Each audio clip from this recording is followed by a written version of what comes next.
Peace to the family. Peace to the family. Is the audio clear? Let me know if you can hear the audio.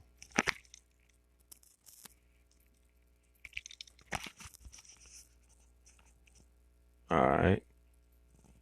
Peace to the fam. How's everybody doing tonight? Uh, yeah. This is your brother Red Pill.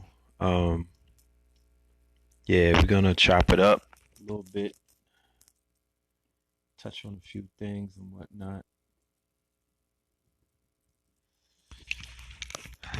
I wanted to do a presentation quickly, but unfortunately, my laptop, the Facebook, I was gonna go live on Facebook so I could share the screen, but I gotta update the Chrome. It's a long story. Shit is just not gonna work out right at this moment. So we're gonna chop it up. I know it's a lot of things going on in the news. One of the main things going on in the news today that I'm sure have exerted a lot of people's energy was it's not the royal wedding. We don't call it that. The call it the colonizer, the British, the lizards, linking up with the sister out of America and them consummating and whatnot. I don't know what that was, but I know that this caused a huge conversation in the community. I know a lot of people are pissed off. You know what I'm saying? I know a lot of people is very upset, you know, about what's going on. Um, yeah, bloodline preservation, if that's what you call it. You know, whatever it was a ritual. You know what I mean? Whatever name we give it, it was another ritual pulled off by the quote unquote powers that be to put our people back in that place of, fragility.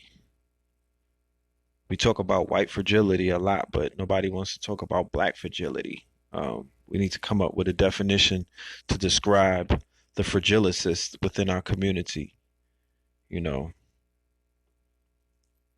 But I did a video on Black Magic 363, which is a YouTube channel for the family that's not familiar with Brother Rich's channel, Black Magic 360. You could go and check out that video. We did it yesterday in Harlem. Just forecasting what it is that we thought today was gonna represent and whatnot. So I went back and watched it a little while ago. It was pretty much on point.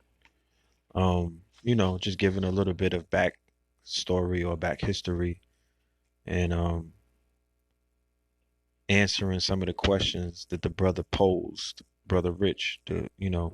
He was asking questions about black nobility, the coat of arms, you know, things like that.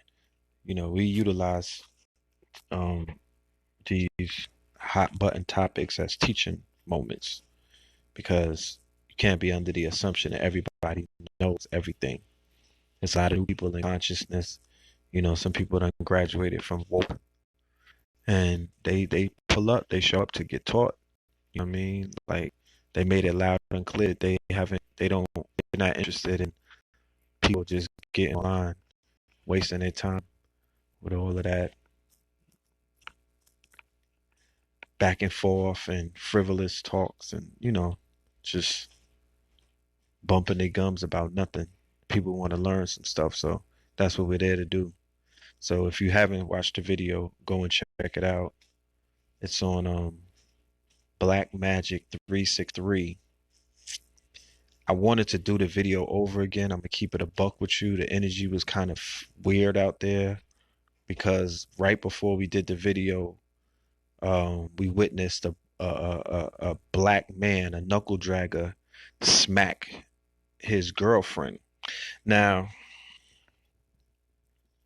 it's interesting the way the universe works because the woman that he smacked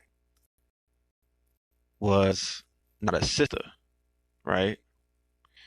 The woman that the man on 125th Street smacked was a white woman. I guess that was his girlfriend or whatever. And then the sister that was with us, I had my back turned and we was taping and whatnot. And then I heard a smack. So I turned around and I'm like, what the fuck is going on? But the sister that I was with, she witnessed it and she went off on a nigga. You know what I mean? She started barking on the dude. You motherfucker, And there was this loud, you know, we was going back and forth with the dude. The police was out there. It was just kind of crazy. So the energy was kind of weird. You know what I mean? So as I'm doing the video, I'm kind of mad and shit because I'm making it real. Like I wanted to actually physically do something because it just got to that level where you know, the nigga had crossed the line and whatnot. And you know, when you have a lot of shit on your mind and then somebody just pushes that button and that trigger and whatnot. So I had to basically control my energy and still do the video with Brother Rich. So, if there's an energy that comes off that's a little aggressive, you may know why. I'm just explaining what that energy is and whatnot. You know, but we gotta have that conversation. You know what I mean? We gotta have that conversation. We really gotta have that conversation because men, black men particularly, you know what I mean? Like we really have to really start laying down some of these rules. You know what I mean? We have to begin to enforce this street code. You know what I mean? Like how do we react? How do we handle certain things? Like, what do we do when we see certain things like that? Do we just all jump on a nigga and whoop his ass? You know what I mean? Do we turn our cheek? You know what I mean? Like, what do we do? You know what I'm saying? But we have to have that conversation because there's going to come a day and time where there might not be a situation where there's law enforcement, or there may be a situation where the social structure depreciates real fast, meaning that the economy might crash or some shit just might pop off and lawlessness might take over. You know what I mean? These niggas that's in these streets are savages and they're proud to be that. They're walking around with this fucking badge like they're really savage. And I'm talking about from young all the way to these old decrepit ass niggas in their 60s, and these motherfuckers are savage and they're allowed to be savages because there's no more men in these streets. Like the shit, like the wall, Jericho's wall has fallen. You know what I'm saying? Like there's no more real men out there. So a coward and a beta, a bitch at aka a bird ass nigga, these weak ass men, I won't never call them an alpha. They more of an alfalfa. They are like predators. And, the same kind of predator who sneaks in the room and molests a child when they're sleeping. That kind of predator, you know what I mean? The same kind of predator that waits for a young boy to sit down in the confession booth or the altar boy to go in the back. You know what I mean? The priest and whatnot. These predators they prey on the weak. You know what I mean? They prey on people that are unsuspecting. They prey on they are in environments. They like to be in ravens, and they like to operate inside of environments where they don't feel threatened, where the presence of alpha males is not there, where that pride of lions, where the head lion is not active anymore. So these weak ass what was his name? Scar on the Lion King, the hyenas and all of them. That's the vultures. They come in and they wreak havoc when that force is gone, and they take advantage of that shit. So I'm a visionary. I've been blessed with having the eyes that can see, ears that can hear, and things of that nature. I'm able to forecast. I've proven that through many of the different videos and the lectures that we've done. We forecasted things that were to happen years on down the line. So one of the gifts of being able to forecast is I'm able to peer into the future. And I can see that fucking day coming. You know what I'm saying? Like I'm not just having these visions. I'm seeing that shit in front of me. I'm seeing that day coming to where we're really gonna see how bad this shit really is. And these niggas are going to go full savage, not just on black women, because it's not just a black woman thing. It's just a fucking savage thing. These motherfuckers have no brakes. They'll destroy everything around them. They'll try to rape men. They'll try to destroy and molest little boys and girls, grown women, older women, white, black, Chinese, Arab, whatever the fuck, whatever they could get their hands on. So we have to be vigilant. We have to come up. We need to form a fucking drop squad immediately. We need to police our communities. We need to come up with some sort of protocol that's going to break this generational curse that is deteriorating the fabric of, the social structure of our neighborhoods and our people. I don't want to talk about white people right now. You know what I mean? I don't want to talk about uh I don't want to talk about that. You know what I'm saying? Like, that's not even important at the end of the day. You know what I mean? We'll deal with them in a minute. We got to start dealing with us, because it's all of this outrage. Oh, Meghan Markle is marrying, and I'm not feeling that shit. I did the video. I spoke my piece about, what that bloodline represents, what that royal family represents. You know what I'm saying? Ultimately. And we could get into all of the symbology of the divine feminine and the white man choosing the divine feminine. And it's definitely her time, because all of her children are coming back and they're anointing her. All of that fly shit. Yeah, we could get into that in a minute, right? But we got to talk about the state of our race, the state of our communities, the state of our neighborhoods. The what it not Because when I say state, you know what I mean? I'm talking about the mental state. I'm talking about the spiritual state. I'm talking about the overall code. What's the signals that you're receiving from the fucking radio every day? Nah, Red Pill, I don't listen to the radio. Look, my nigga, if you walk into these fucking streets, my nigga, if you drive in your car and you pulling up to niggas in traffic, if you walk these streets, if you walk inside of these department stores, if wherever the fuck you go, my nigga, you're hearing these frequencies and these tones. Even if you try to block it out, you're still listening to it. It's still getting to you subliminally or subconsciously. You're still picking up on that ELF, that extra low frequency that the fucking the mumble rap and other songs, those 10 songs that they keep looping on the radio, that shit is programming you. You know what I'm saying? It's giving you it's auto suggestion. What's auto suggestion? Auto suggestion works like this. You chilling in the crib and whatnot. It's the afternoon, you know what I mean? You finish doing yoga and whatnot. You might have had you a mango shaker. You chilling. You're watching TV. Oh, you don't watch TV. You're watching the internet. But on YouTube, is always a fucking commercial going on during the videos. So in this commercial might be about beer, or this commercial might be about progressive auto insurance. But there's always something inside of these commercials, these 60-second, 30-second slots, that are subliminally programming you. They are speaking to your lower self. The lady on progressive, her titties might be showing. She's wearing a white suit. The white chick, Flo. She might have a cleavage out. You know what I'm talking about? Motherfuckers is like, damn, I want to touch myself. I don't know why. You know what I'm saying? I'm getting this inkling. I'm getting this feeling. I'm getting this tingling. You know what I mean? Or you might be in a supermarket or Kmart or Walmart. You just going ahead, you're just being but you're buying something for the baby. You're buying baby wipes and some fucking Pampers.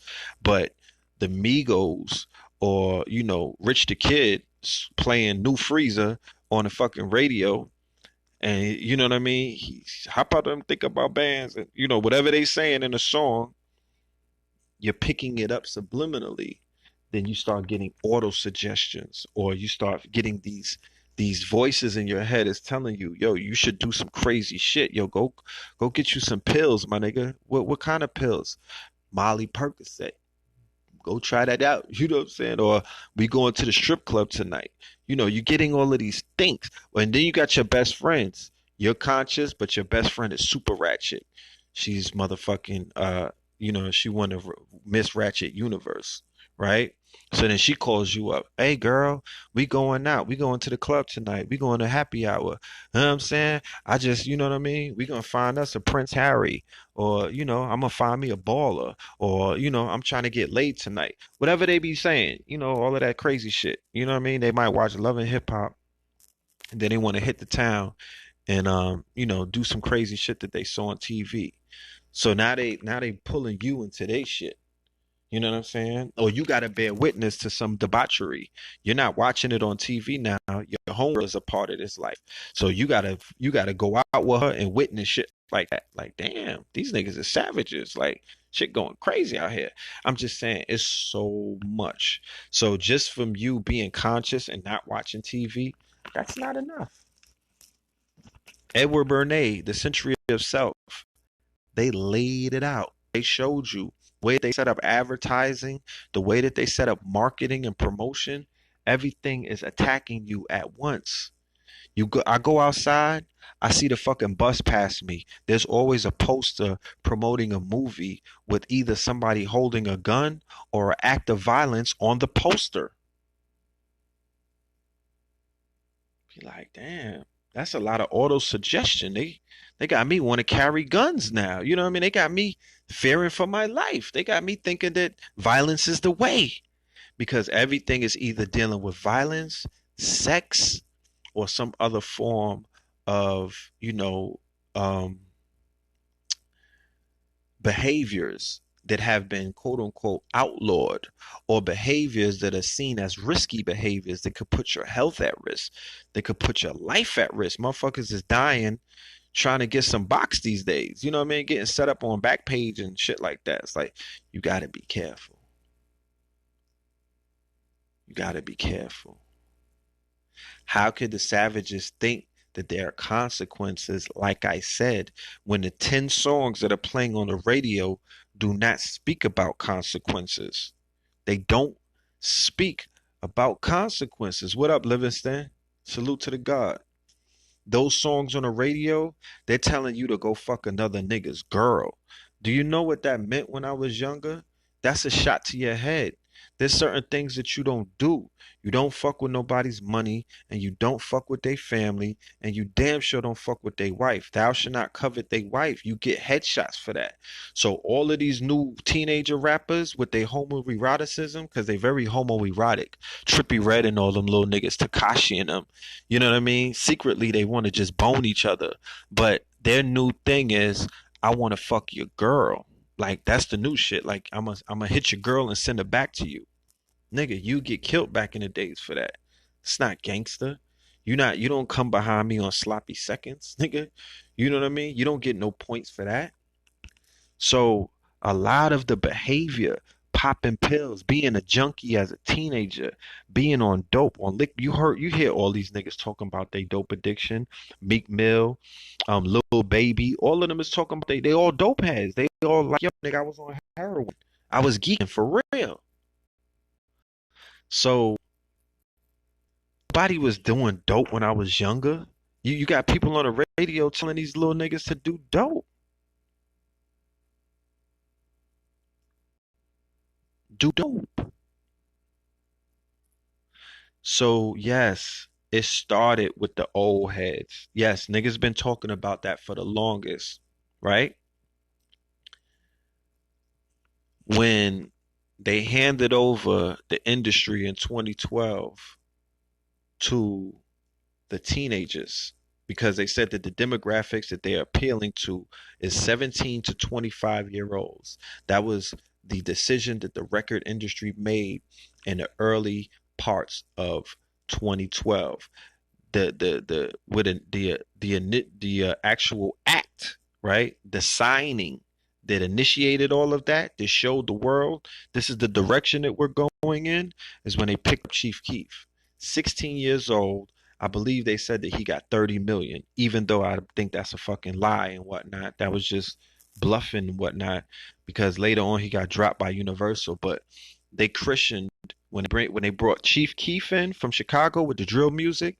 That was the changing of the guard. That's when they began the quote unquote restructuring of the music industry to appeal to 17-year-old to 25-year-olds.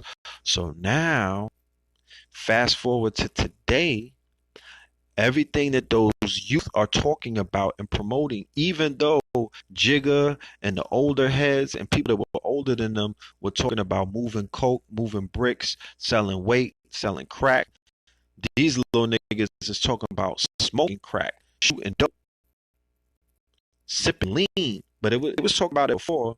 But you got to understand what happens when the youth begin to pick up. When the youth, remember, spoken from the mouth of the babes. So when the children begin to mimic the behaviors, and when the children become the stars, and they're like, "Yo, this is what we're doing." Children are impressionable. Chief Keef is 16 years old, but Chief Keef is God to niggas 8 years old, 9, 10, 11, 12, 13. Not in ways that Jay-Z was impressionable to an 11-year-old. Chief Keef is that nigga to the 11-year-old. Little Uzi Vert is that nigga to a little motherfucking rich kid. Takeoff, Quavo, and Offset. Those are the niggas to your little child, your baby, who probably don't let you know that they turned up, or they don't let you know that they thinking about ordering some fucking Xanax from the dark web or the deep web. They don't let you know that they, you know what I mean, on in school watching porn all day on their little iPhones and whatnot.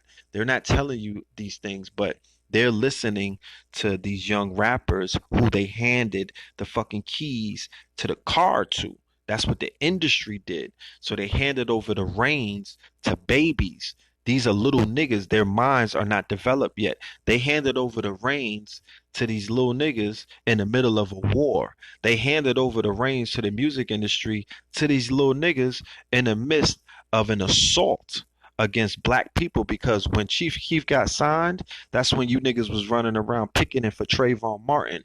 But you didn't go in front of the universal offices and picket and shut them down to say, how dare you motherfuckers sign Chief Keef coming out of Chicago when he's promoting the killing of all of these black children.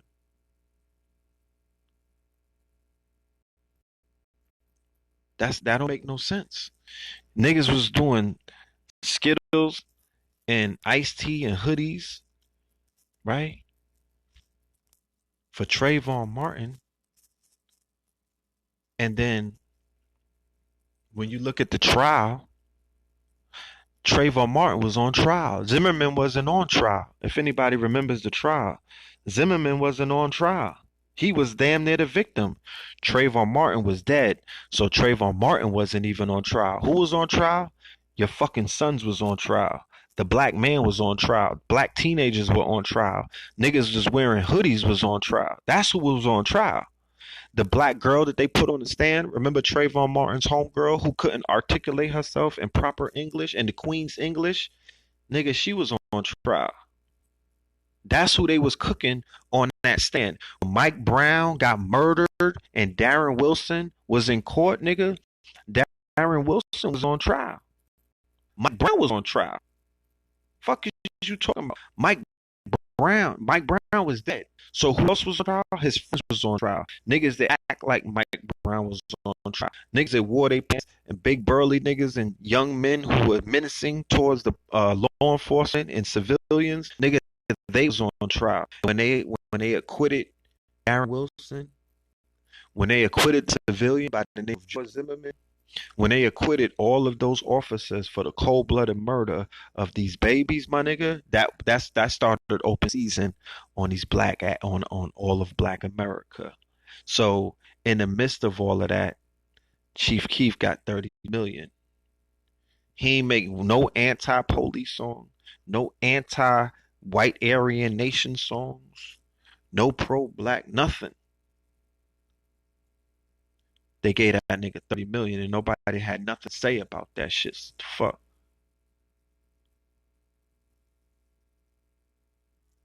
So the record labels is in cahoots with you niggas down for. The record labels is in cahoots because Chief Keef, who's on house arrest for pointing a gun at a police officer, and he's a part of the drill movement, 300, old block and all of that. They shooting shit the fuck up. They killed the little boy. What's the little boy that they killed out there? I forgot his name. God bless him. You know, they out here really murdering niggas, right? And they're using these quote unquote prototypes or these archetypes like Chief Keef, Tato, Fredo, you know what I mean? All of these negative archetypes, they're using that as an impetus for the police to continue to kill. And they're using, and when they kill, they say, nah, you know, we all listen to Chief Keef, nigga. We know what them niggas is savages. You know what they up to. Their children listen to Chief Keef. Their children listen to drill. Their children are the main little fucking supporters of all of these SoundCloud rappers. So the children are kind of like, you know, they don't really, it's a love hate thing with the children because they love the hip hop, they love the culture, but they hate niggas at the same time. As you can see going down the line in 2018, like I don't really got to spell it out for you. If you don't know what the fuck you're seeing, and if you don't know the remember when they was hosing our people down in the 60s and 50s, black music, black music was like popular culture then. James Brown was dancing for crackers. He was gliding across the stage. He was happy feet in front of crackers. They was hanging niggas in the back of the club. Or behind the club, niggas was getting hung. Strange Fruit, like Billie Holiday talked about. She on her way to her show. She driving by, niggas is hit from trees. So why didn't if the white audience loved black people so much, why the fuck they didn't protect them? Why they didn't ride for them? Why they didn't go home and wash their whole household up in the name of blackness? Because they don't love you niggas. It's a love hate. You entertain motherfuckers. I don't gotta love you for you to entertain me. You know what I'm saying? I like to watch kung fu flicks, but I'm not in love with the Chinese nigga. I'm not riding for them. I ain't riding for them. Like they love your entertainment because you niggas put on a good show of buffoonery and coonery and all kind of shit.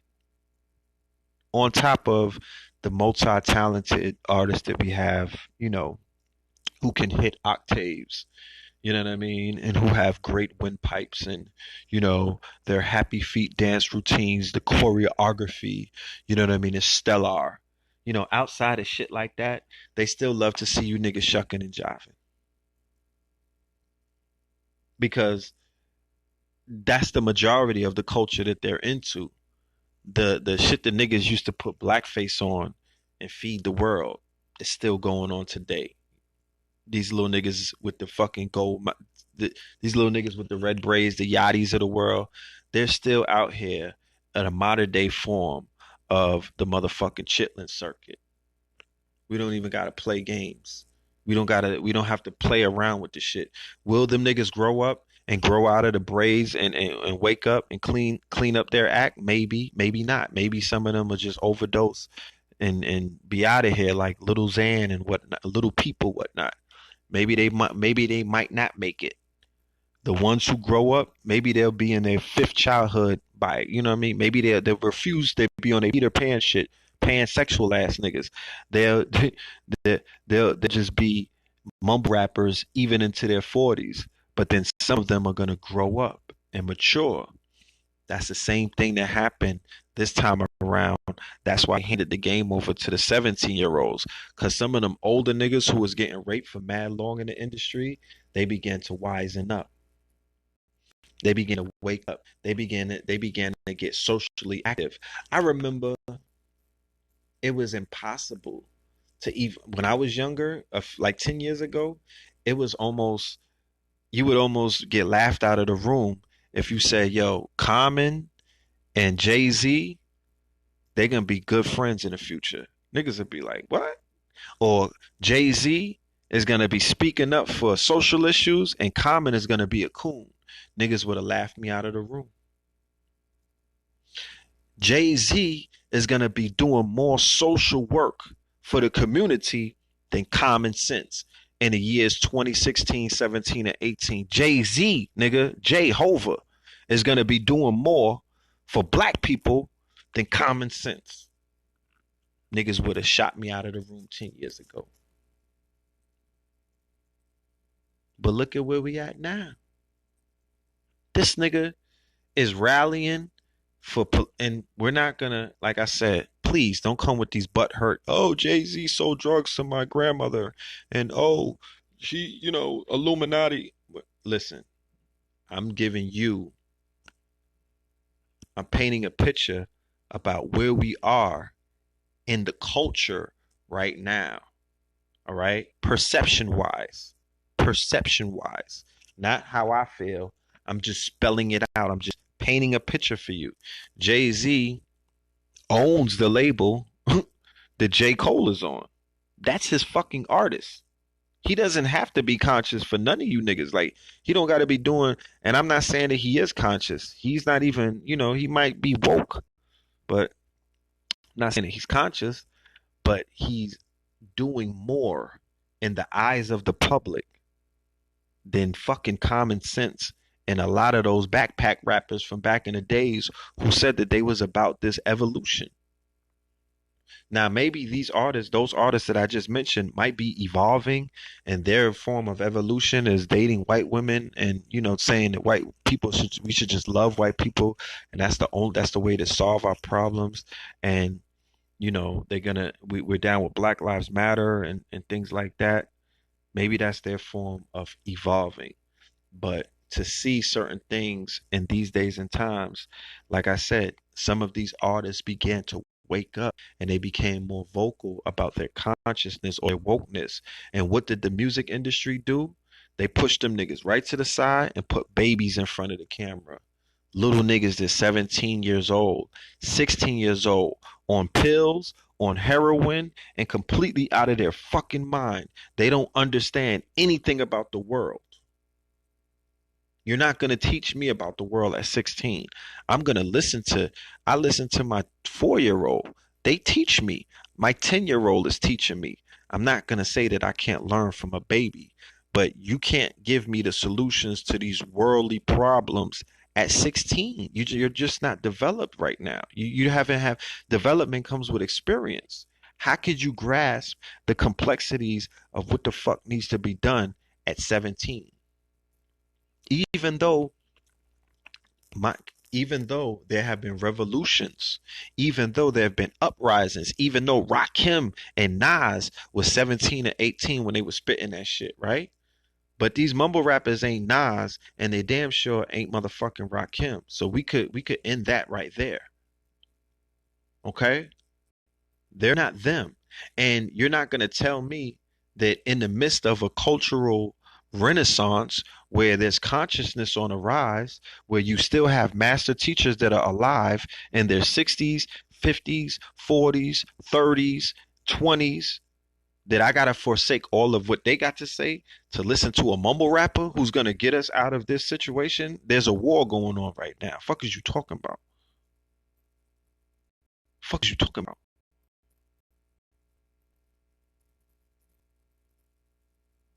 Somebody just called it trackploitation. Tracks. I like that. That makes a lot of sense.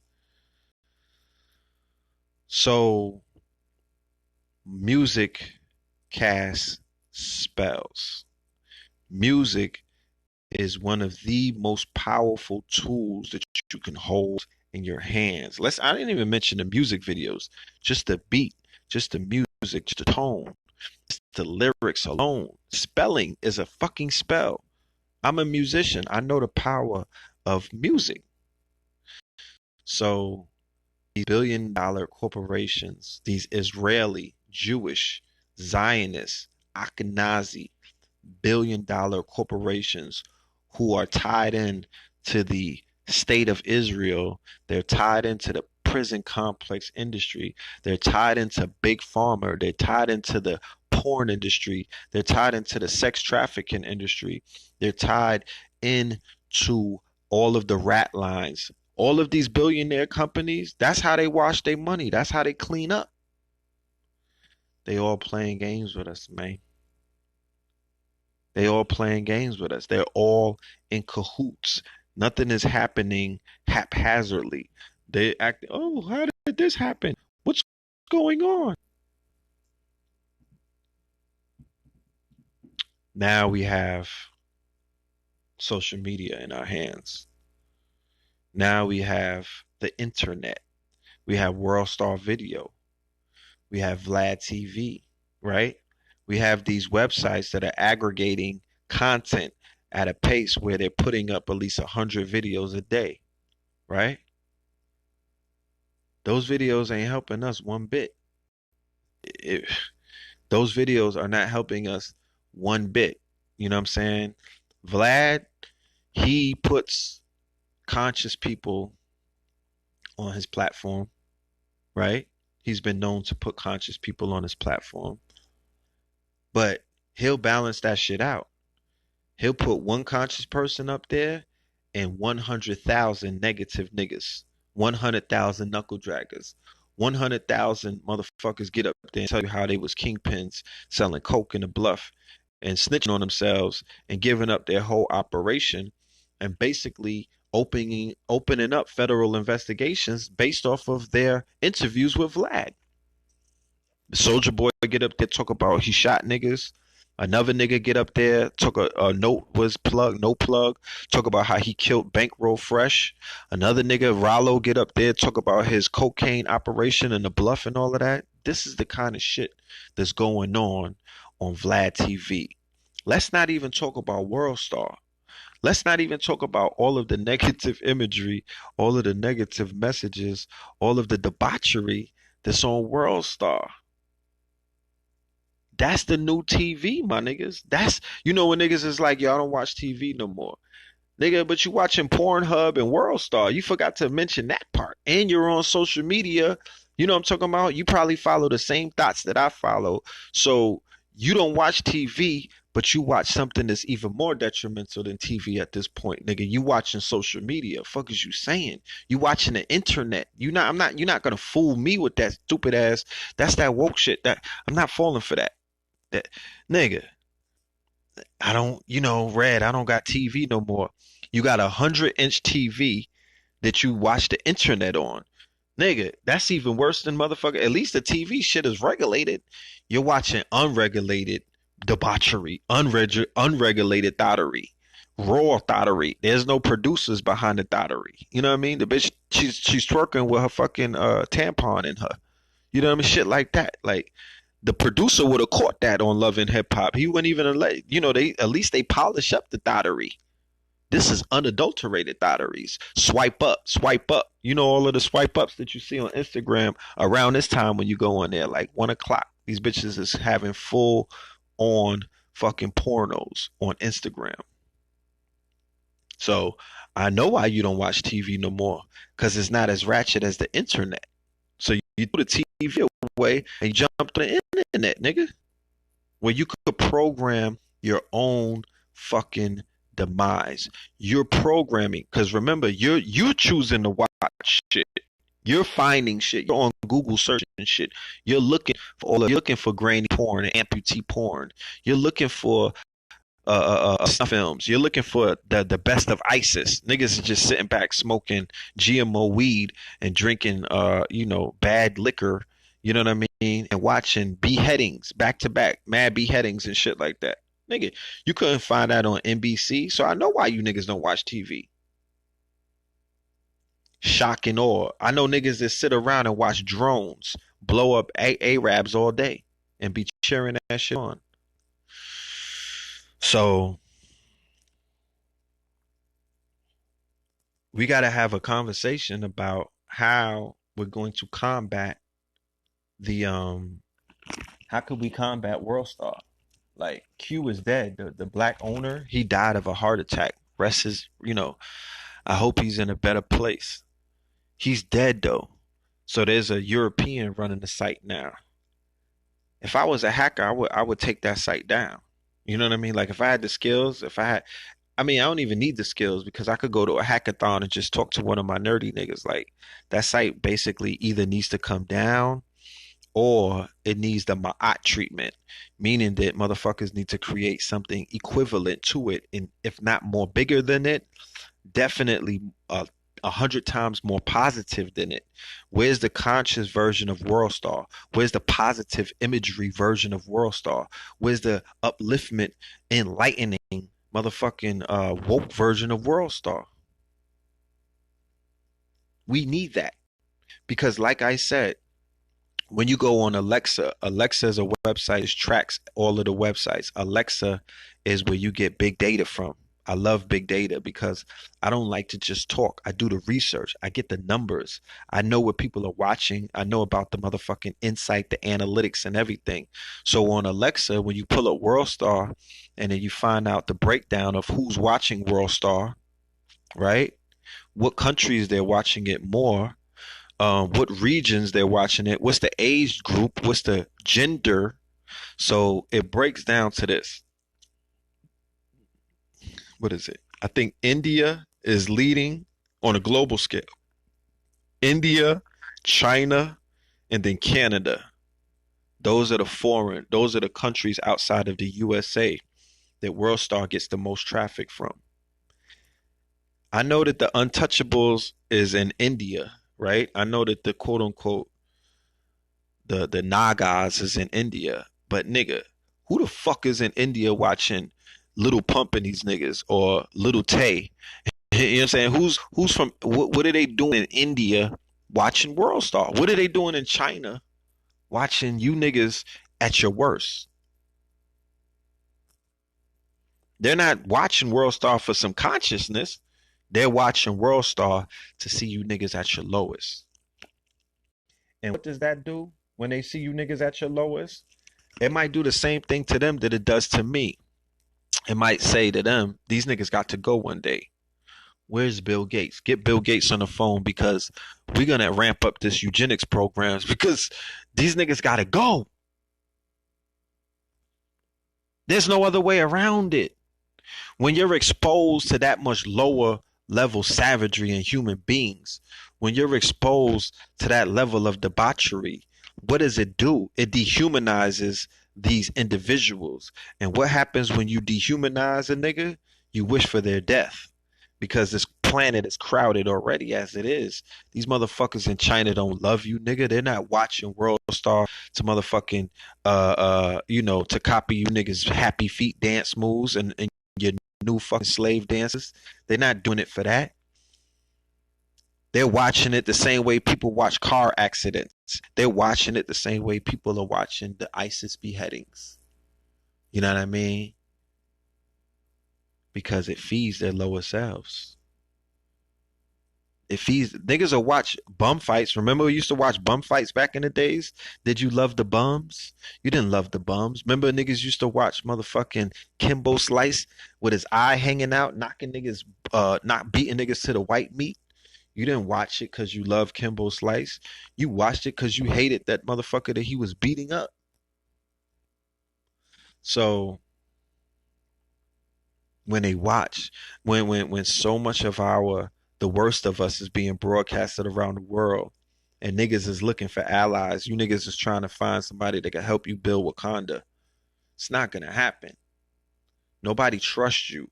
Nobody fucks with you like that. Nobody really wants to see you win because what are you gonna wind up doing? You're just gonna run on the plug, nigga. You're gonna run from the plug, nigga.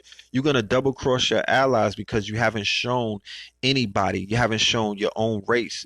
You haven't shown anybody outside of your race that you're honorable. You can't see honorable by watching World Star. You can't see honorable niggas by watching Vlad TV. You can't see honorable by following YouTube channels. It's no honor in these niggas. These niggas are degenerates.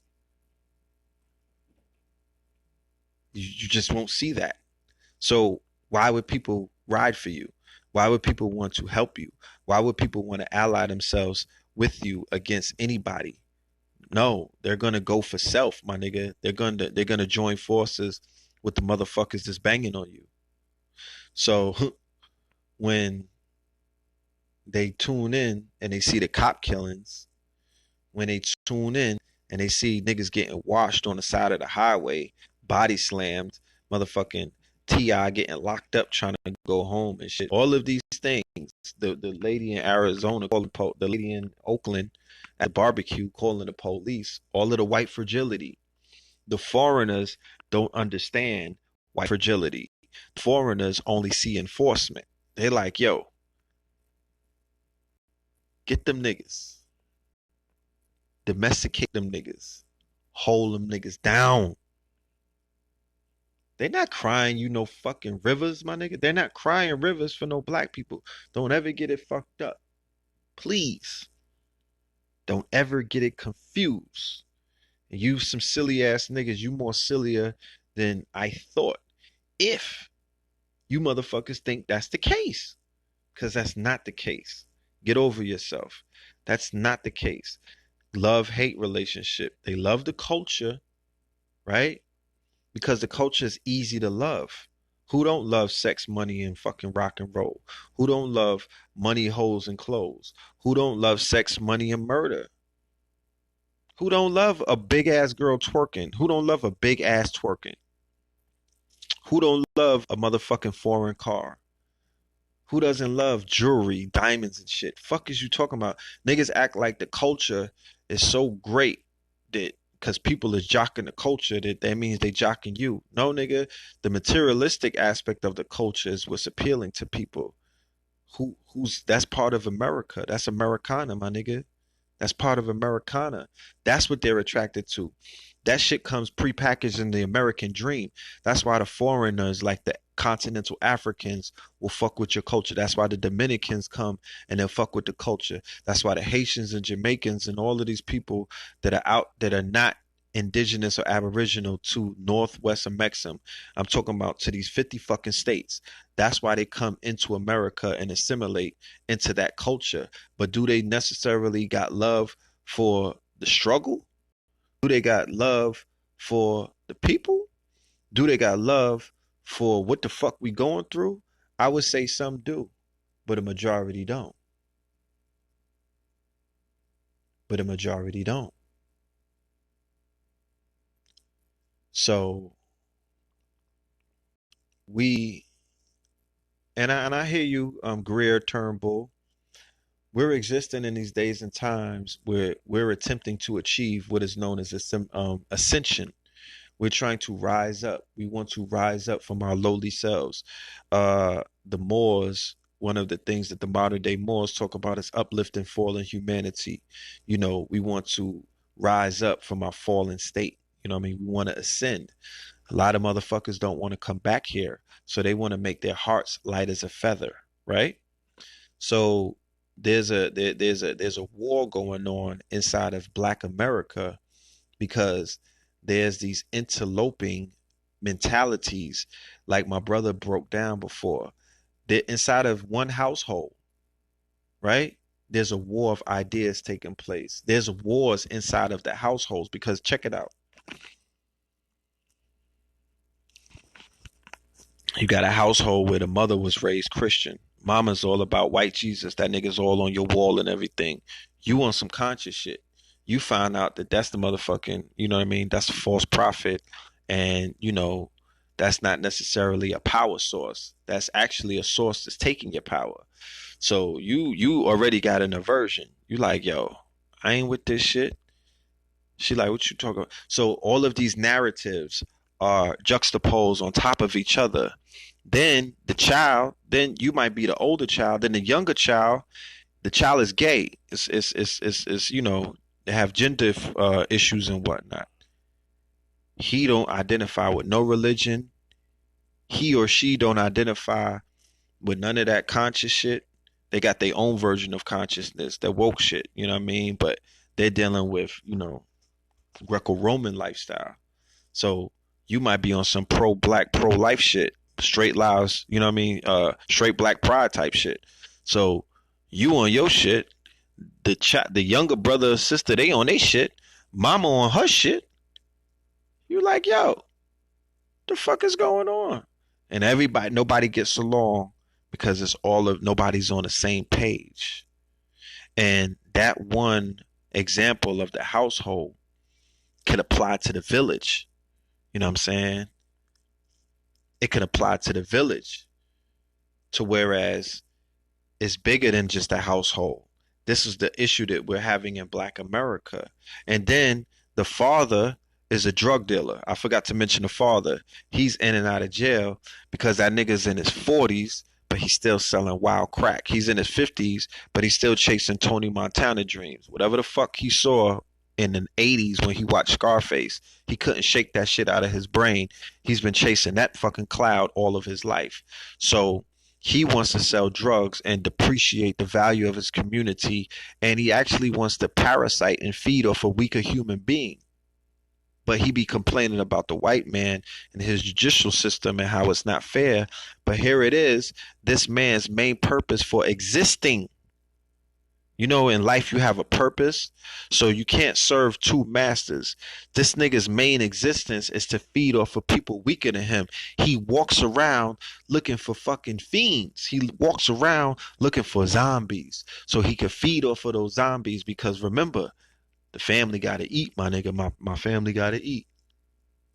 Well, goddamn it, your family must be obese at this point, because how much they gotta eat, my nigga? You're selling crack every day. You're selling dog food. You're selling pills.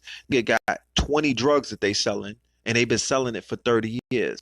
How much does your family got to eat, nigga? Because you're eating off of other carcasses. You're eating off other human beings in order to feed your family. So you a predator. So the father's a predator. The mother's a motherfucking Jesus freak. The son is a motherfucking woke nigga.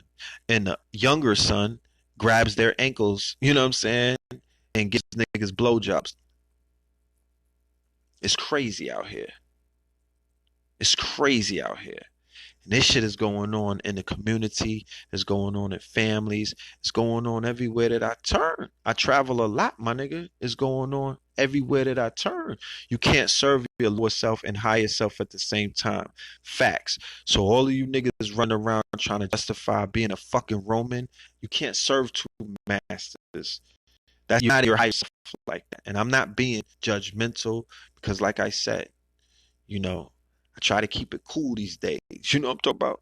I really tried my best to be very cool with it. I'm the observer. I'm a motherfucking owl sitting on a branch. My head could spin in 360 degrees, my nigga. I can see everything. I'm just watching you niggas. You know what I mean? But my observation shows me you can't serve Greece. You know what I'm saying? You can't serve Rome and Carthage at the same motherfucking time, nigga. Pick a side, nigga. Either you Hannibal or you motherfucking Alexander the Freak. You can't be either. You can't be both. You can't be both. So I'm just the observer. I'm watching shit, but I also know. I'm fully aware of my purpose. So when I jump off the branch and I fly away, I'm flying to my purpose. But while I'm sitting on the branch on some owl shit, some wise owl, I'm just watching niggas. Cool, cool, cool. Watching niggas. Cool. Look at this shit. Look at these niggas. Look at the zombies. You know what I mean? I'm just watching niggas. I might shit on, you know how birds be shitting on niggas for good luck? I might fly over you and shit on you, but I'm still watching you. You know, still watching. And I'm observing. And I'm not trying to be judgmental. But what I am trying to do is make sense of the motherfucking chaos in order to try my best to bring forth order. That's it. That's it. Somebody said we have lost lots of battles. Joshua Davis said we have lost lots of battles, but the war is not over for us all. Hell no, the war is never going to be over. The war is over for you when you close your eyes and they put you in that box. Until then, you have all of the opportunity in the world to change things overnight. You could turn things around in a fast pace, right? So we are going to have to collectively become more aware of the opportunities that await us. Because remember, a lot of the behaviors we see taking place in the community and abroad deals with the fact that a lot of our people are not aware. They're aware of, you know, that they were from some place on the continent of Africa, you know. They're aware of, you know, white people, You know what I mean? Being aggressive towards them and stuff like that.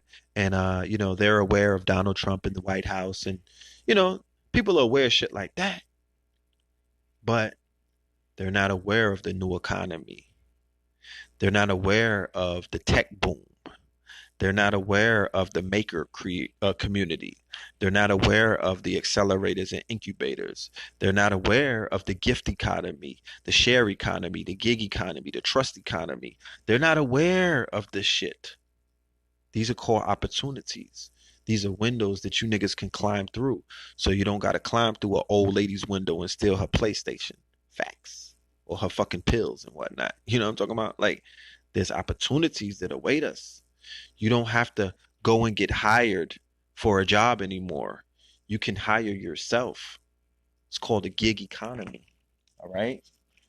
I don't have a date, but in the very near future, I'm going to be putting together a presentation. It's going to be talking about the gig economy. It might be this week coming up. It might be next week. You know what I mean? Like, I'm not going to waste my time away for lectures and shit like that. I'm going to just go online and do the lectures right there, because wait for the promoters to believe in you is like waiting on motherfucking on babies to born. You know what I mean? Like waiting on Cardi B's child to arrive. Like, you know, it's going to take a while. I'm not waiting on you niggas. You know what I mean?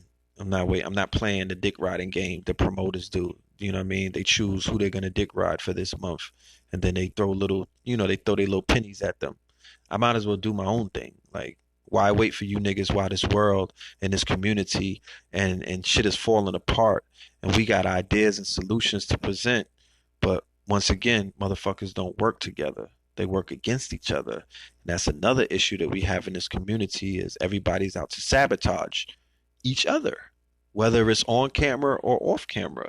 This shit's going down. You know what I mean? Motherfuckers actively work against each other on a daily basis. Super facts. Like, super duper facts. Okay? So, we're going to have this talk about these economies. And we're going to take it further than that. We're going to present some new technology that we have. We're going to show some results. I have a lot of people that I network with that are doing big things. And I think that if those people or those things that they're doing were to be presented to the collective, then that could possibly change some lives. Because if we ain't out here helping to change and transform and elevate and upgrade, then I'm wasting your fucking time. Like, I would just rather get up here and do some poetry, or just, you know what I mean? You know, you know what I mean? Like, why waste your time? Why waste your time? So I'm going to read this to you.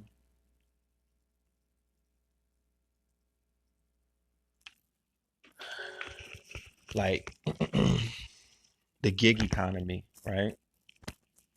There's a few economies, but I'm going to talk about the gig right now, because the gig is where it's at right now. The gig is what's popping. The gig economy is Fiverr. If anybody's familiar with Fiverr, the gig economy is, what else is the gig economy? The gig economy is Odesk. The gig economy is peopleperhour.com. Odesk. Oh, no, not Odesk. They changed it. It's hold on.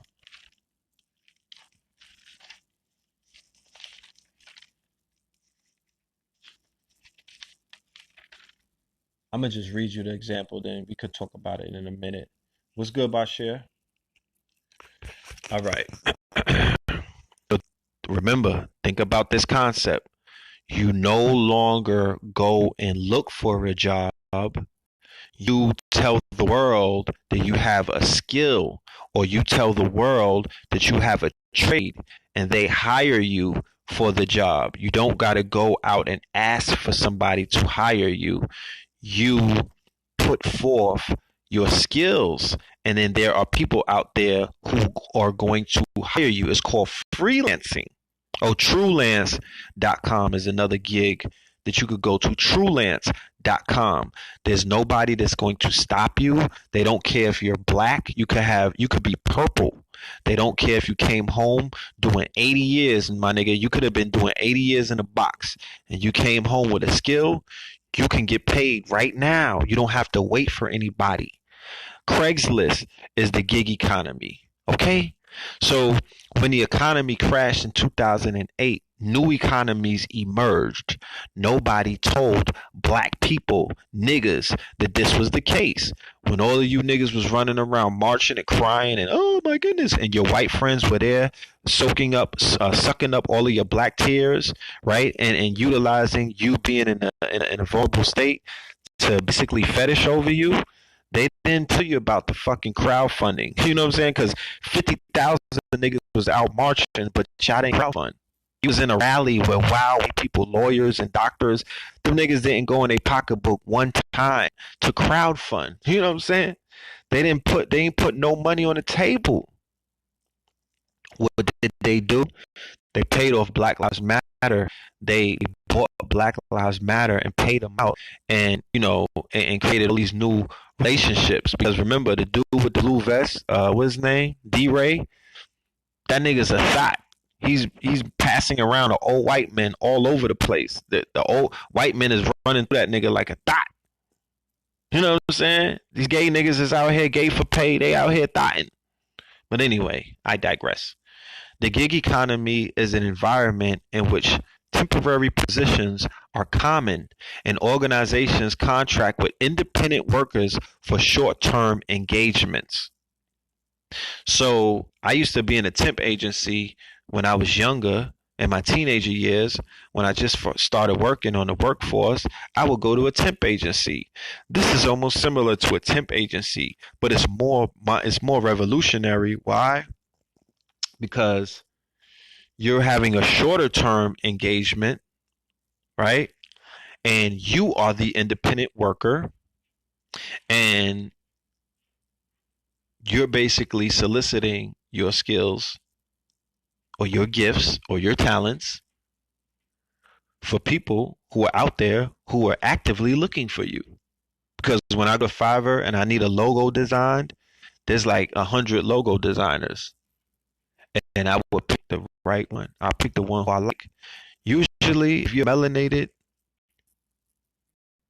I'm going to choose you before anybody else. You're going to get first dibs. You know what I mean? That's just how I'm rolling.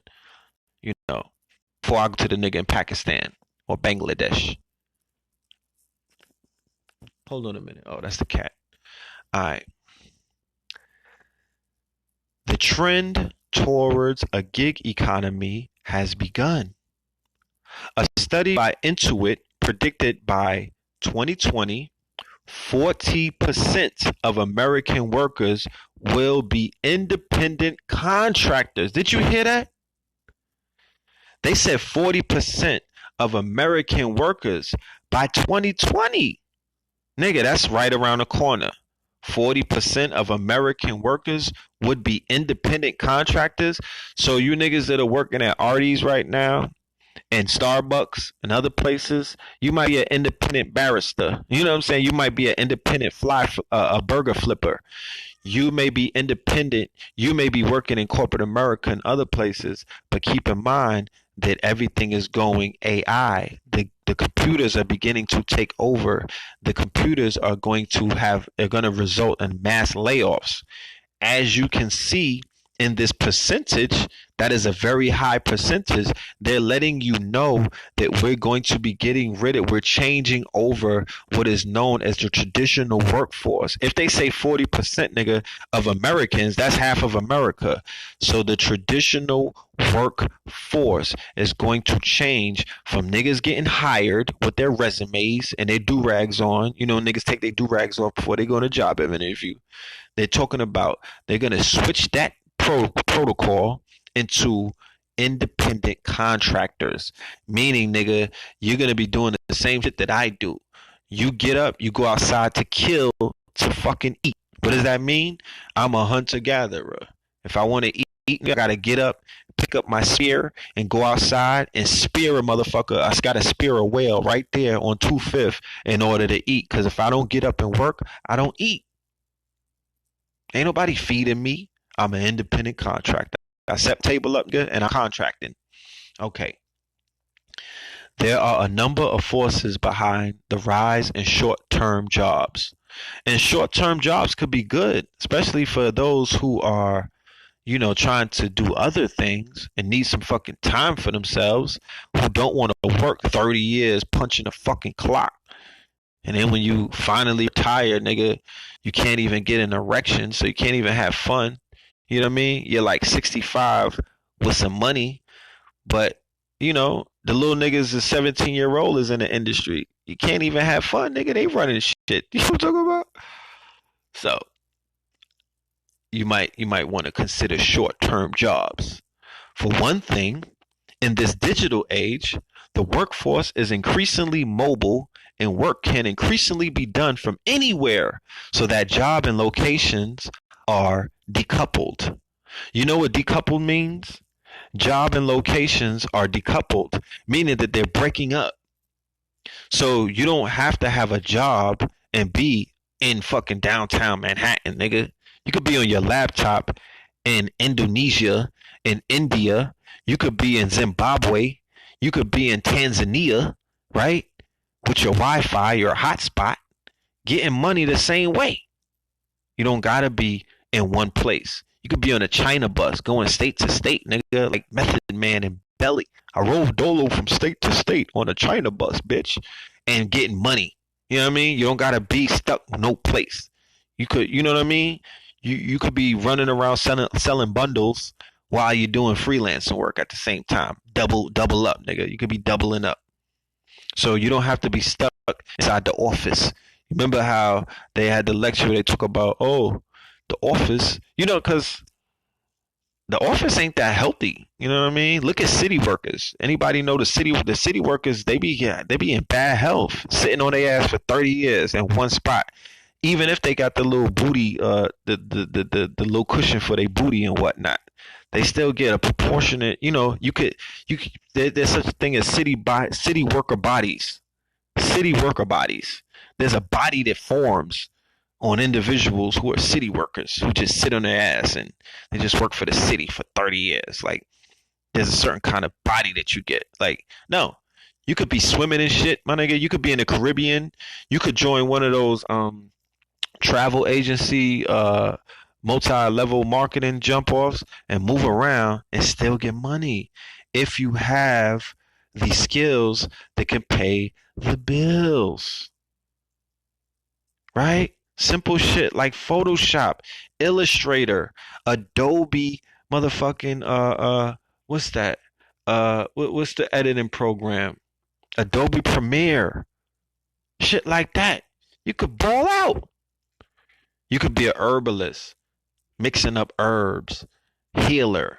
You know what I mean? Making elixirs and concoctions, and you traveling through Africa, getting new material, new ingredients, and then you online and whatnot. You on Instagram, you on the YouTube, and you just moving that shit.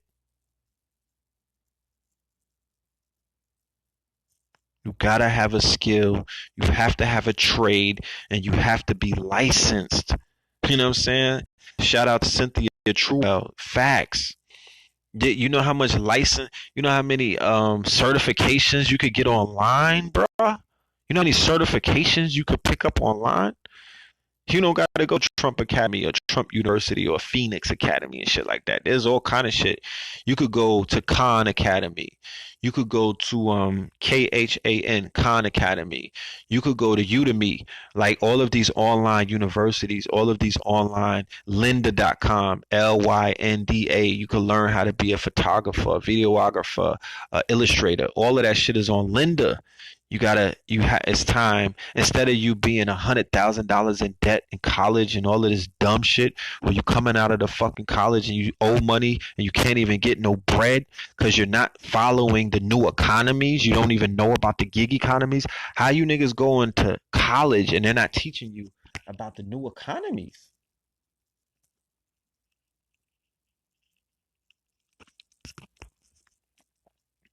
Yes, you definitely are, Amani. Peace to the goddess. She is a bus driver and she has definitely broken the motherfucking bus driver body. Yeah, that's a rumor because she doesn't have a bus driver body. She has she looks like she's working on Baywatch. She's you know what I mean. She's very fit. So anyway, for one thing, in this digital age, the workforce is increasingly mobile and work can increasingly be done from anywhere so that job and location are decoupled. That's revolutionary. That means that freelancers can select among temporary jobs and projects around the world, while employers can select the best individuals for specific projects from a larger pool than that available in any given area. In the gig economy, businesses save resources that have grown out of the sharing economy, including no businesses save resources in terms of benefits, office space, and training. They also have the ability to contract with experts for specific projects who might be too high priced to maintain on staff. From the perspective of a freelancer, a gig economy can improve work life balance over what is possible in most jobs. So what that was just saying is this: in terms of you being a business owner, let's say that you're a business owner, you also can go on you also can go on these same websites and you can choose freelancers to work on your projects. I get a lot of phone calls every other day. I do a lot of consulting with small businesses and things of that nature.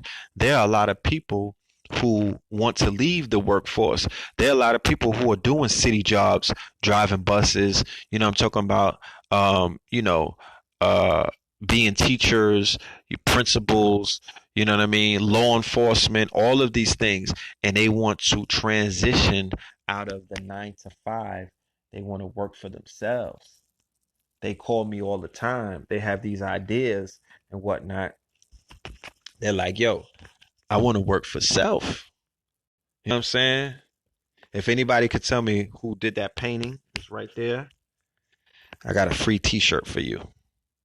If anybody could tell me who's the artist that did that painting right there, y'all should know y'all black artists. You know what I mean? The minute y'all see some of these black artists, y'all should know they work just based off of the artwork. But anyway,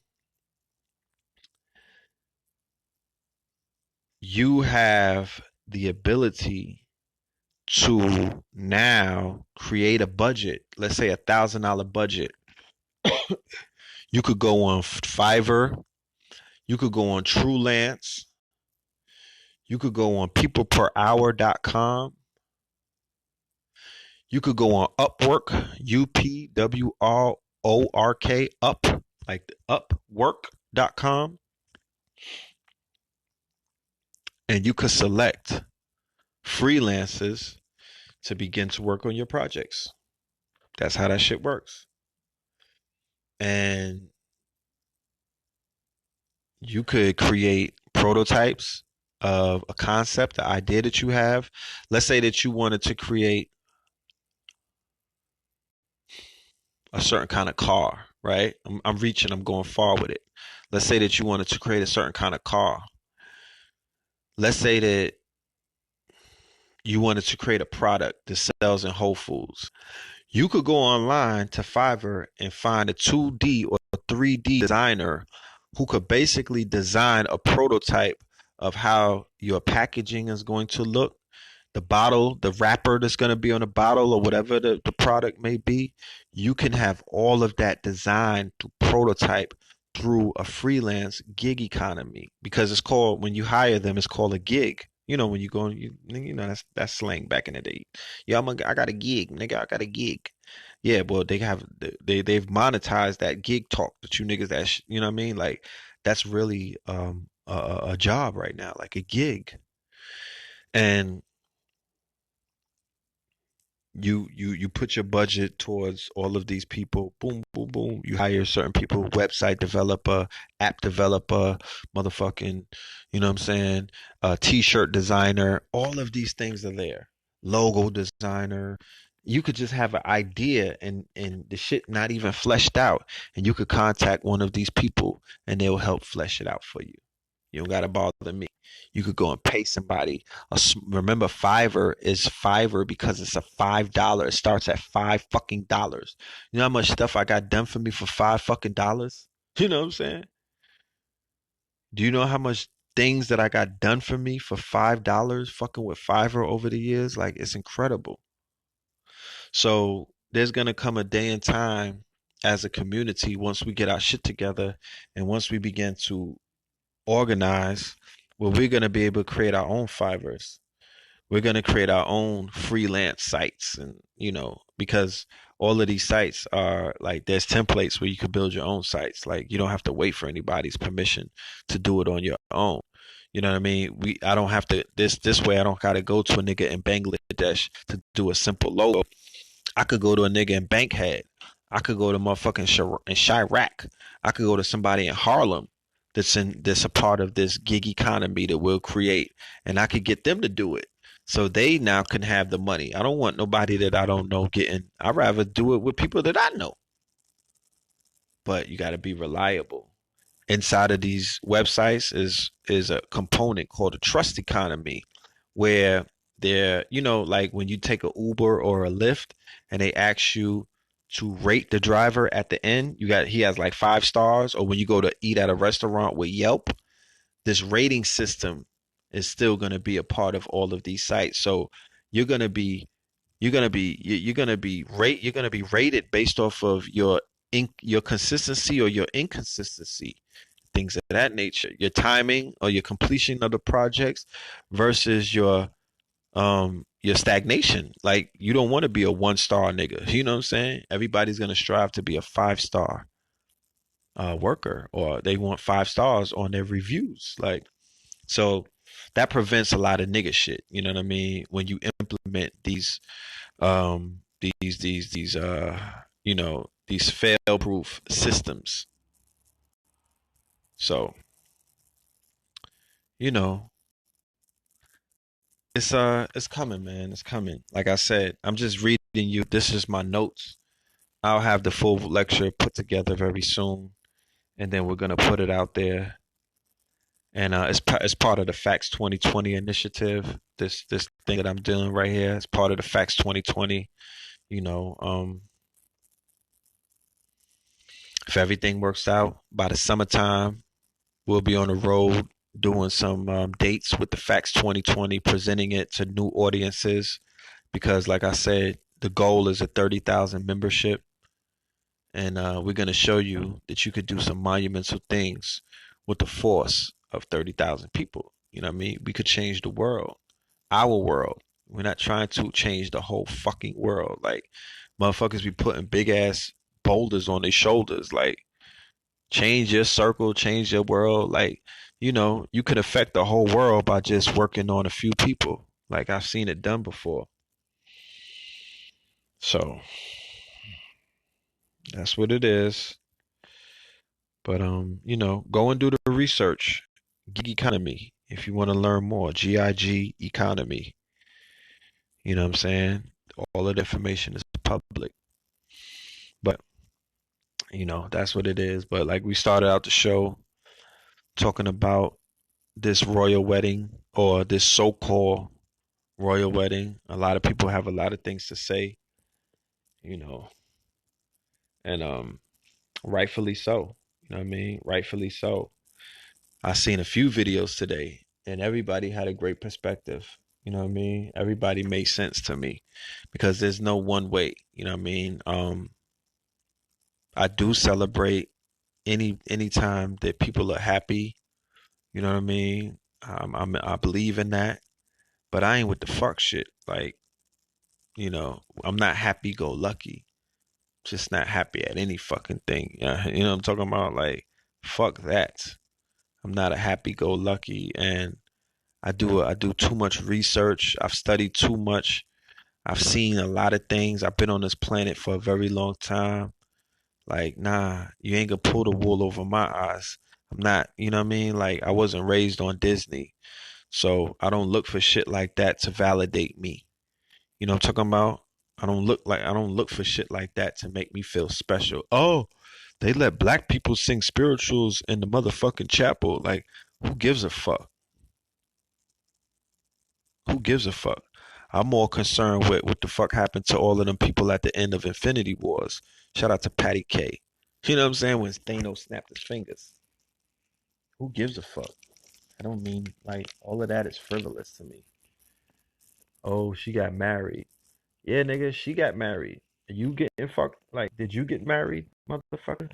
Fuck, what does that got to do with you? You niggas is always in somebody's bedroom. It's not reality TV, bird ass nigga. I was more interested in Gucci Man and Keisha getting married.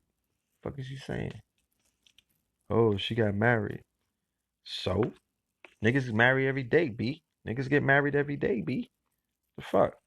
What does that change? Did that change anything, nigga? It's a whole bunch of people in London that's still homeless after that fire. You know what I'm talking about? Did that change for them? Did they conditions change? They made the fucking people in London spend $25 million on that fucking wedding, on that ritual. What the fuck did that change? So black women have a fucking another reason to go twirling. Black men too. Now, I'm not judging you. This is coming up. KT the arch degree.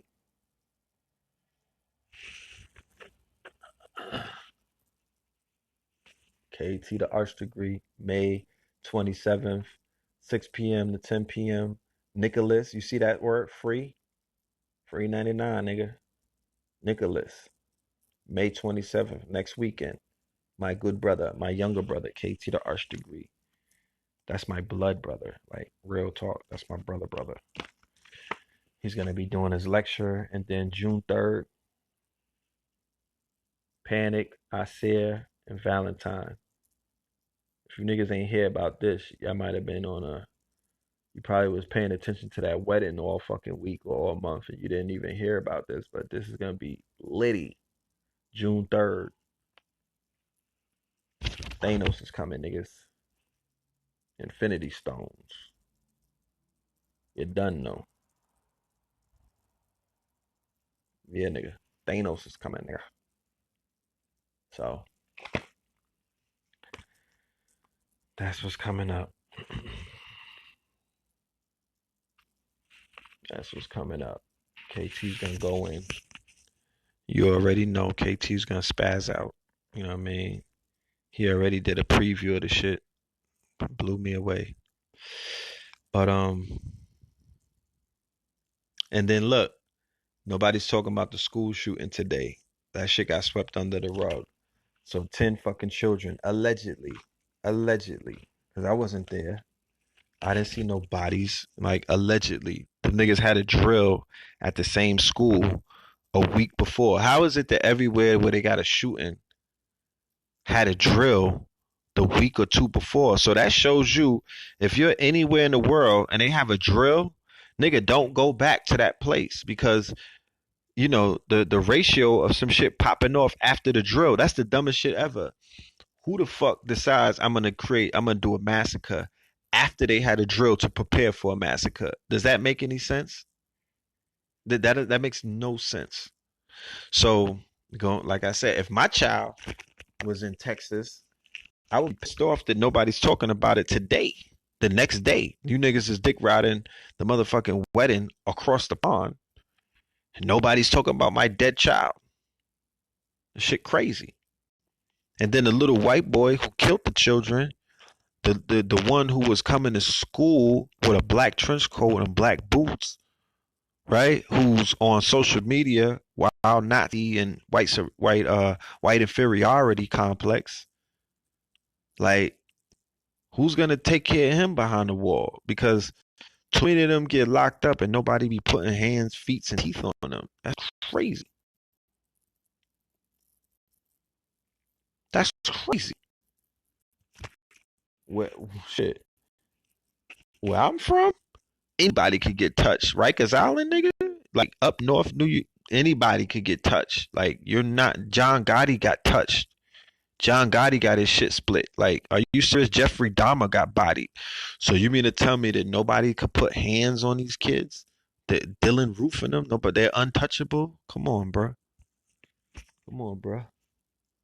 This shit is a game, man. Y'all niggas playing games. Nobody want to put points on the board no more, bro. You know what I mean? But anyway, it's karma. I don't know about that. I don't know about that. I don't know about that. You know. I mean, yeah, I see the karma in some situations. The sins of the father is gonna affect the child. You know, I see that. But when it comes to these school shootings, I don't be believing that shit. Like, I really don't.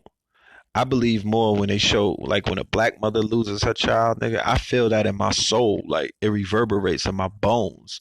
When you see a black mother breaking down in Chicago crying, like, nobody could tell me that those shootings are not real. But some of these shootings, bro, I just don't be feeling it from the family. Like, I don't pick up. My spider senses be like, that shit not real. Shit not real. A lot of shit not real to me. I don't know. I'm not on some conspiracy Alex Jones retarded shit. Like, I'm not taking it there, but what I know about white America, you know, they're all on code. They're playing a fucking mind game right now. They're playing a psyops with all of the white people calling police, and then all of the police killing niggas, and then all of the white people, like, they all working together. Some the way that they moving as gentrifiers coming up in the hood and whatnot. Like, these niggas is on. They listening to dog whistles. Like, these motherfuckers is on the dark web and the deep web communicating in code and silence and secret. They moving like gangsters. So I don't trust them. They could say, yo, we're going to pull off this shooting. It's not real, but we had a drill to prepare for it. You niggas, each family is going to get paid 100 racks because $50 trillion is missing from the fucking State Department, right? $50 trillion. And then the nigga from Exxon got up out of there real fast. Tillersman. You know, so 50 trillion is missing. 50 trillion. You niggas can't even count. Your thumbs will fall off just counting 1 trillion. Your thumbs will fall off counting 1 billion. You'll have your paper cut so deep, nigga, you'll have to amputate your elbow. But I don't put it past, because white people will do anything for the state. They'll do anything for the cause. So whenever it's mad white people dying, ain't one nigga there, I don't believe him. You need more than one nigga. I need to see Big Mama rolling on the fucking dirt, going crazy. You know what I mean? I need to see Shorty with the shower cap trying to break through the yellow tape. Talk about not my baby. What the fuck? White people don't wild out? Like, I haven't seen that. I haven't seen that. I haven't seen no leaked. You know how they show you ISIS beheadings, but I never seen on any of these white sadistic websites. They never show you no leaked pictures of any of these massacres. Not saying that I want to see it, but you know you'll never see those pictures. No autopsy pictures, no on the scene pictures. In the age of cell phones, when niggas take pictures of everything, you had the little girl beating up the Asian, the new Sharkeisha. She was beating up all the motherfucking Asian girls. She was beating Chun-Li and them up, and they caught that on film. All of them bird ass little effeminate little niggas was filming it, standing around, not doing nothing, playing with their booty hole. They seem to film all of the fights. You know, there's never a fight that takes place that niggas don't catch on film, or an argument, but they haven't caught. They have not recorded none of the massacres. I'm talking about none of the massacres. The nightclub in Orlando, niggas don't got no footage on that. Gay people with phones, he killed them in a gay club. You know how gay people and their phones are inseparable? You know what I'm saying? Niggas didn't catch no footage, right? Sandy Hook. You know, this shit, the motherfucking Las Vegas shooting at the motherfucking country music shit. I need bodies, nigga. Like, I need bodies. If this is the show me state, if I haven't seen it, I don't believe it. And even when you see the bodies because of the makeup and shit, you see what women be doing with makeup on the tutorials. I can't believe that either. So I don't know. I don't know. I'm just putting it out there. I don't fucking know. Right? I don't know. But I know that I don't trust them. That's the only thing that I know. There's no trust at all when it comes to these cocksuckers and the things that they'll do, right? Because remember, all week, and this is something that I did the research on, and I'm going to show it in the lecture. All of the school shootings are preceded by situations where motherfucking white people were on the ropes. They had their asses on the ropes, and then the shootings pop up. What do the shooters do? Completely switches the narrative, and it takes them off the ropes. What is the ropes? These are the ropes, my nigga. When this week started, they had the thing with the woman at the barbecue. She became a meme. Remember the white lady in Oakland that was calling? Oh, I have to report something. And then the police pulled up and she broke down. That was a textbook example of what is known as white fragility. White fragility is not just a term. It has a breakdown in a meaning. I've been doing some studying, or I've been studying Nelly Fuller today. Neely Fuller, pardon me. I have to go on record saying that I understand and I completely support his definition of white supremacy. I have to publicly come forward and explain to the family where I stand when it comes to white supremacy, white fragility, and white inferiority complex. I'm going to do in another lecture, not this one that I'm talking about, but another one. I might do something with Rich on that.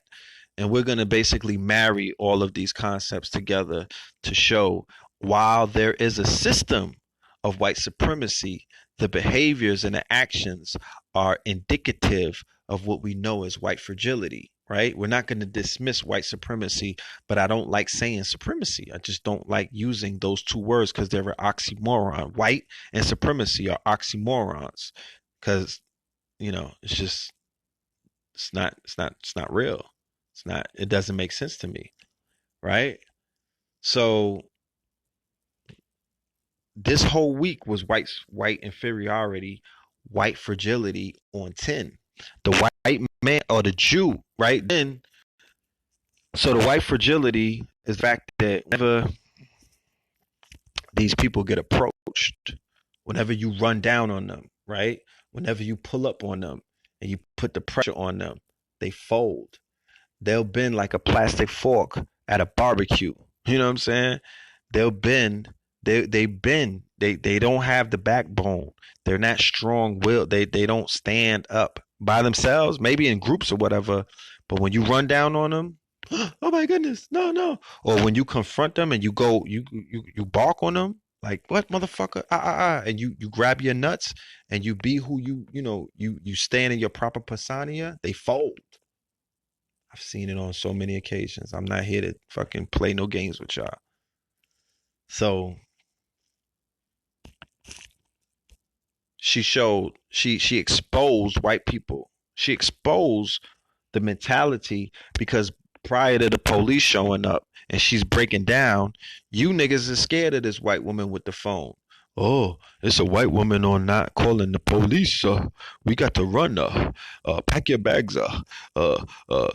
She's a colonizer, giving her all of this energy, giving all of this power to these scary ass people who are not powerful at fucking all.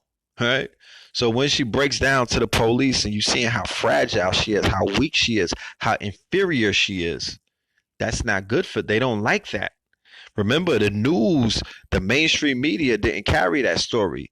Social media dragged her ass and was carrying that shit everywhere. The mainstream media was trying to avoid that story, right? Then the situation with Israel happened, where you saw that the Zionist state of Israel is one of the most nefarious, satanic, demonic governments on the planet. Okay? On the planet. They showed you that in real time by killing 50 some odd Palestinians in cold blood. These are the same people that the New York, not the New York, that the police departments, St. Louis, Baltimore. I'm naming these are we have it on, we have the article.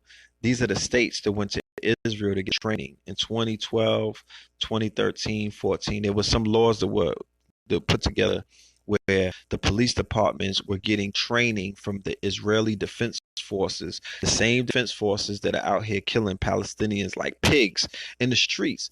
Sound fucking familiar? So the Mike Browns and all of this shit took place was a result of the training that they're getting in Israel.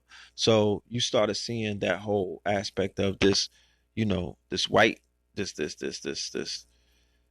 like, yo, I thought Israel was, they were victims. I thought that they were. No, nigga, these niggas is out here terrorizing the motherfucking Arabs. You know what I'm saying? Then right after that, the situation happened with the lawyer. Remember the lawyer in New York who went off on a rant talking about he was going to call the ICE agents? That's an Israeli. This motherfucker he's a pro-Trump Israeli cocksucker. So the way that the universe works, they showed you, I already pointed it out before this situation with the dude in the restaurant blew up. I'm like, fam, you niggas need to put the pressure on these motherfuckers in America because these same Israelis is right here. These are the Jews in New York that are pushing people out with gentrification. These are the people who are raising the rent. And these are the Hasidic Jews that got niggas on a run. Niggas is on a run from New York. There's a mass exodus taking place in New York for the past 10 years where motherfuckers are getting chased out of here because they can't afford to live here. This is one of the most expensive states in a union to live in right now because of those fucking Jews raping the people, squeezing them dry. So when the white boy got confronted, when the Jewish Schlossberg, whatever his name is, got confronted, what did you see? White fragility once again. He ran from the camera. He was ducking and hiding. He didn't want to you can't confront him. He'll fold. Niggas ran up on him, he folded. Oh my goodness. This nigga might jump off of a building, he's so weak. So white people was having the worst week ever. Like that was a bad week for white people. It was really bad. And then the school shooting made it even worse. It made it even worse because if you know what you're looking at, that's also white fragility. This nigga is fragile. Look at his picture. He's a white fragilicist. He was one of those fake ass loners, neo-Nazis online. He's prime. There's a whole bunch of them that have been radicalized. Little weirdo ass white boys. Little dick white boys. You know what I mean? Jealous of black people. They hate the football stars. They don't like the black boys that's fucking all of the white girls in high school. They don't get attention, so they come in there with trench coats on and shoot shit up. That's how that shit be going. White fragility.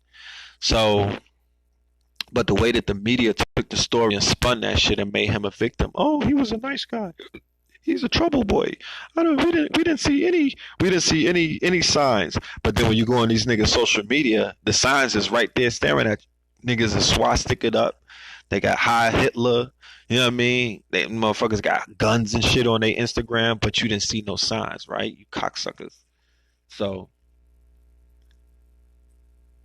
the white fragility, white inferiority complex shit, they're breaking down as we speak. They're falling apart. The motherfucking ritual this Saturday with that fake ass wedding, that shit was to put you niggas back under the spell because you niggas have the nerve to try to wake up. You fucking Wakanda ass niggas had the nerve to want to go back to Africa. You know what I'm saying? That's why they killed that nigga off in Infinity Wars. Black Panther had to die. Spoiler alert. That's why they killed off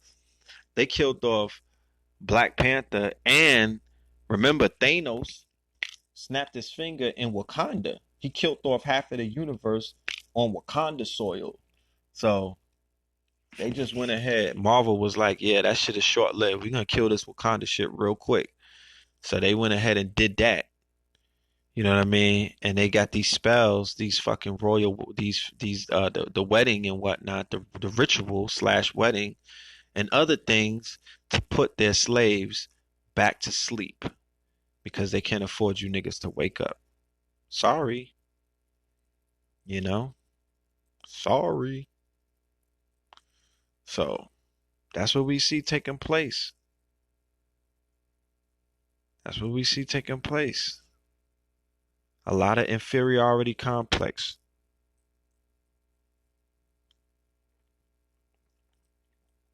Who is BFPB?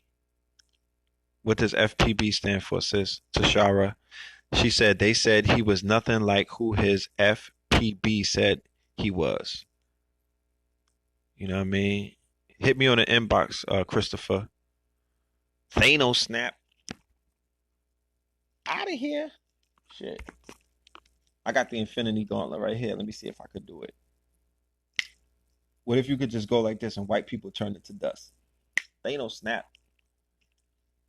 Yeah, that's an interesting concept. Some niggas in Nigeria should remix the Avengers and do that. You know? Oh, his Facebook page. Yeah, his Facebook page. Okay, I'm not a millennial. I don't be knowing the acronyms and shit. I gotta teach me that shit. FBP. All right, Facebook page. Cause I be seeing that shit, but now I know. So yeah, they scrubbed his Facebook page the day of him being arrested. Tariq Nasheed caught an image of his page. He showed it on the stream that I saw he did yesterday. And yeah, this nigga had weapons on his page. He had a trench coat with Nazi insignia and all of that. He's a piece of shit. He's one of the all of them are basically, like I said before, these are race soldiers putting up points on the board. Them niggas they putting points up. They catching ops. It's like the motherfucking Chirac. Them niggas is out here catching ops. They catching ops. You know what I'm saying? They all legends on their side. All of them are legends on. They don't care about the black side. They don't want to appeal to you. They're legends on Breitbart. These niggas is legends to Alex Jones. They're legends to Trump. Trump probably got a shrine set up to Dylan Roof and all of these white niggas that's out here catching bodies. Got a shrine. Them niggas got shrines set up to these crackers right now. So they try to drag the young boy in the van, right? In Texas, the KKK try to drag the young boy in the van.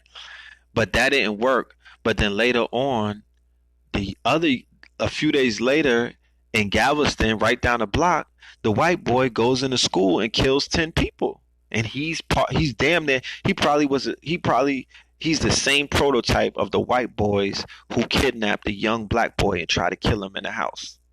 Come on, man. Y'all niggas ain't putting things together. And they just finished bombing niggas in Austin a few months ago with the white boy that was bombing niggas. He was another race soldier. So all of these young niggas, they all young and they all bodying shit. Put the Waffle House killer, the motherfucking Austin bomber. We got to come up with a list and show niggas they're going to war with niggas right now. Right now. Okay, right fucking now. So niggas can play with it if you want. You know what I'm saying? You can sit around and tweet about motherfucking Meghan Markle if you want, bro. But we got work to do. You know what I'm saying? We got work to do. You know? But it's getting late. You know what I mean? I'm in New York, nigga. I'm not on the West Coast. It's not early over here. It's late. It's like 3 a.m. So love and light to everybody. Thank y'all for pulling up. I'll see you in New York, Amani, when you come through. All right. Salute to you too. Peace and love to you as well. Will I be in Chicago this year? Yeah, maybe for the taste. You know what I mean? Matter of fact, I'll get back to you on that because one of my comrades' his sister was hollering at us about a June date. She wanted to pull up. She wanted us to pull up in mid-June. So now that you remind me, I'll call her tomorrow and see what she's talking about. All right. But yeah. I gotta do my shameless plugs. Don't worry about me. Don't even mind me. You know what I'm talking about? Like www. Twin the album, TWIN the album. You know what I mean? Go get you some music in your life. twinthealbum.com. Kings County. Big Cartel. All right. kingscounty.bigcartel.com. I've been wearing this shirt for like 4 days. Fuck that. I'm trapping. Who cares? Don't judge me.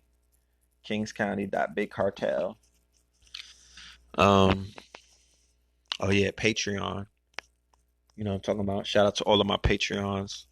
You know, yeah, I believe in the kid. I believe in you too. You know what I'm saying? I'm gonna have to cook up something for my Patreons real soon. You know, gotta give y'all some work. But Patreon /Red Pillar, PILLAR. You know, yeah, I think that's about it. I don't wanna bombard y'all with all of these websites and shit, but those are the three main ones: the music, the clothing, the apparel. I Skate New York on Instagram, at I Skate, the letter I Skate New York NY. It's my dude Copper Mike for the crowns, because a lot of people be asking me for the crowns. That's the Hey rule. You see that? Yeah. Yeah. Go holler at Copper Mike. He doing big things, man. He got Rakim and other niggas wearing the hats or the crowns. Get him before he goes to Hollywood. All right. But love and light to the people. We might even do something, if not tomorrow, Melanin Mondays. Look out for that. All right. Peace.